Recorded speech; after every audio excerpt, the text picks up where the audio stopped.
জাতির কাছে আমার প্রশ্ন, এমন কোন ছবি, এমন কোন পোস্টার ইসলামী শাসনতন্ত্র ছাত্র আন্দোলনের নেতাদের দেখেছেন যারা অস্ত্র হাতে দাঁড়িয়ে আছে, যাদের নামে রয়েছে কোন অনৈতিক কার্যক্রমের ভূমিকা, যারা করেছে কোন ধর্ষণ, যারা করেছে কোন নির্যাতন, যারা করেছে কোন অন্যায়?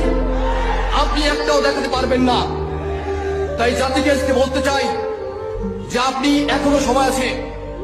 আপনার সন্তান কোন নেতার আদর্শে আদর্শিত হচ্ছে? আপনার সন্তানের নেতা কি আসলেই নেতা? নেতা হওয়ার সম্পূর্ণ যোগ্যতা কি তার ভেতরে আছে? সে কি নেতার আদর্শ বহন করে? যদি সে করে তাহলে আপনি তাকে সেখানেই যেতে দেন।